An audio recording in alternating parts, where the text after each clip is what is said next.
आज मैं आप लोगों को कलेक्टिव नॉन के बारे में बताऊंगा कि कलेक्टिव नॉन है क्या। ठीक है, चलते हैं कलेक्टिव नॉन के पहले डिफिनेशन के तरफ कि कलेक्टिव नॉन का डिफिनेशन कहता क्या है। ठीक है, तो देखें, a non, NOUN, a non which shows, SHOWS, shows a rush, RUSH, rush, and crowd, CROWD, crowd is called collective noun, COLLECTIV, collective non. जैसे कहने का मतलब हुआ ए नॉन भी सोज अ रस and quad is called collective noun. मतलब कि कहने का मतलब हुआ कि जिसे समूह और भीड़ का बोध हो तो उसे हम कलेक्टिव नॉन कहेंगे। क्या? जिसे समूह और भीड़ का बोध हो उसे हम क्या बोलेंगे? कलेक्टिव नॉन कहेंगे। जैसे एग्जांपल में एज में देख लीजिए आप, तो आपको पता लग जाएगा कि क्या क्या होता है इसमें, तो आपको पता लगने लगेगा। Cattle, CATTL, cattle, jury,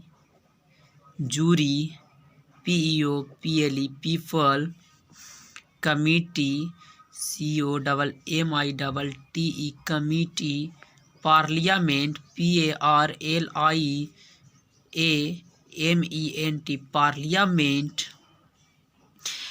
machinery, MACHINERY, machinery, jewellery,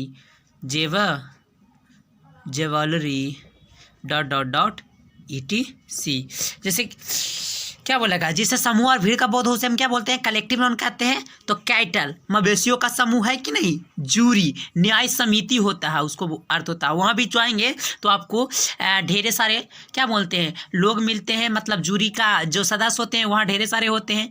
people का मतलब लोग जानते हैं, लोग भी बहुत सारे होते हैं। तो उसी प्रकार जेवलरी, मशीनरी, पार्लियामेंट, कमेटी है, सभी ये कहाँ आता है? कलेक्टिव नॉन में आता है, क्योंकि ये सभी में क्या होता है? समूह और भीड़ का बोध हो रहा है। ठीक है, अब देखते हैं इसको कि कलेक्टिव नॉन का एक भी भेद है जो 3 प्रकार के होते हैं। ठीक है, तो हम लिखेंगे कि according, ACCORDING, according to, usage, COLLECTIVE, collective noun is divided, divided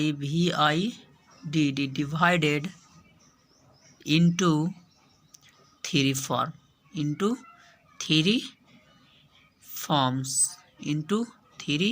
forms, जैसे फर्स्ट में देखते हैं generally, GENERALISING, generalising collective noun, COLLECTIV, collective noun. दूसरा है group collective noun, GROUP, group collective noun, COLLECTIV, collective noun, NOUN। तीसरा है distributive collective noun, DISTRIBUTIV, distributive collective noun, NOUN। पता है हाँ बोला गया कि कलेक्टिव नॉन कितने प्रकार के होते हैं भाई? तो कलेक्टिव नॉन 3 प्रकार के होते हैं। कौन कौन? तो generalising collective noun, group collective noun और डिस्ट्रीब्यूटिव कलेक्टिव नॉन। और हाँ, एक चीज़ और सबको पता होना चाहिए, ये सभी में एक एक शब्द छुपा हुआ है। एक जनरल, ग्रुप, डिस्ट्रीब्यूट। जनरल के मतलब जानते हैं ना क्या होता है? जो सब इसमें सभी कोई होते हैं, मतलब साधारण। जनरल का मतलब साधारण, और ग्रुप के मतलब तो जानते ही हैं कि एक ग्रुप का होता है बोध, और डिस्ट्रीब्यूट का मतलब बंटना या बांटना होता है कि नहीं? जनरल, जैसे कि जनरल का मतलब होता है इसमें सभी को मिलाकर एक चीज़ का होता है निर्माण। ठीक है, और ग्रुप जिसमें आगे कि जनरलाइजिंग कलेक्टिव नॉन किसे कहते हैं भाई? तो लिखेंगे what is, GENERALISING, generalising, COLLECTIV, collective noun. What is generalising collective noun? इसका डिफिनेशन लिखेंगे, a collective, ACOLLECTIV, a collective noun that contain contains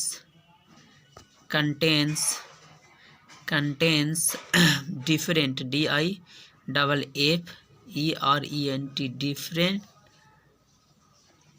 kinds of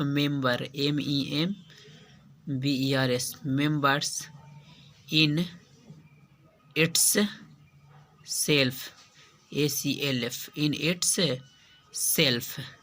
बोला क्या मतलब हुआ है? Collective noun that contains different kinds of member in its self, मतलब कि विभिन्न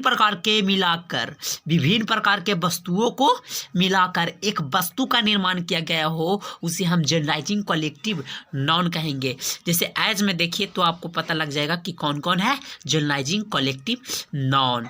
SCENERY scenery, machinery MACHINERY machinery, crockery CROCKERY crockery, jewellery, उसके बाद आपको furniture FURNITURE furniture, luggage LUGGE luggage .etc। जैसे क्या बोला का कि जनरलाइजिंग कलेक्टिव नाउन, तो आपको पता है कि विभिन्न प्रकार के वस्तुओं को मिलाकर एक वस्तु का निर्माण किया गया है। जैसे हम लिखे हैं एज में सीनियरी के मतलब होता है बादियाँ। सीनियरी का मतलब क्या होता है? बादियाँ। और मशीनरी का मतलब होता है क्या? जो जैसे मशीनरी, आप मोटर के नाम सुने होंगे, मोटर फीटर, ये सब मशीनरी में आता है, ठीक है। क्रॉकरी मतलब होता है बर्तनों का संग्रह। क्या होता है? क्रॉकरी का मतलब बर्तनों का संग्रह। तो बर्तन में 4-5 को लोटा रख देंगे तो बर्तन नहीं ना होगा, उसमें थारी लोटा सब होता है ना। जेवलरी होता है आभूषणों का संग्रह। तो आभूषण के संग्रह में 2 गो अंगूठी या 3 गो अथी रख देंगे तो नहीं ना होगा। इसमें ढेर सारा आ जाता है। अंगूठी में आ जाएगा, हीरे जवाहरात में आ जाएगा, अति गला सेट आ जाएगा, जो बहुत सारा चीज़ इसमें आ जाती है, तो जेवलरी होता है। तो जेवलरी भी हो गया क्या? Designing collective noun furniture. तो फर्नीचर भी वही है कि फर्नीचर में अगर एक कुर्सी रख देने से तो नहीं होता है, उसमें भी ढेर सारा चीज़ होते हैं, है कि नहीं।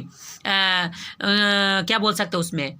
सोफ़ा हो गया, और भी ढेर सी, पलंग हो गया, टेबल हो गया, कुर्सी हो गया, और ढेर सारी चीज़ मिलाकर फर्नीचर का निर्माण हो रहा है। उसमें जब तो एक चीज़ उससे तो नहीं होगा निर्माण। लगेज, तो लगेज में अगर कहीं जा रहे हैं आप, तो लगेज में खाली आप एगो शर्ट तो रख के नहीं ना जाएंगे। वहाँ जाएंगे तो ढेर सारा चीज़ रख के जाएंगे, शर्ट पैंट गंजी जो भी हो, बहुत सारा चीज़ उसमें रख के जाएंगे। तो वो हो गया जनरलाइजिंग कलेक्टिव नाउन, ठीक है। अब इसके बारे में आगे देखते हैं फैक्ट में कि क्या क्या होता है। FACTS फैक्ट्स नंबर फर्स्ट, जैसे कि इट इज singular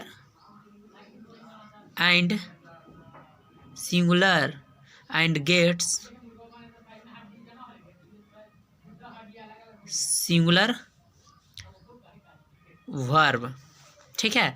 बोला गया it is singular and get singular verb. यह सिंगुलर होता है और सिंगुलर वर्ब लेता है। कौन? जनरलाइजिंग कलेक्टिव नाउन, ठीक है। फैक्ट नंबर 2, एस और ES is not APPLI applicable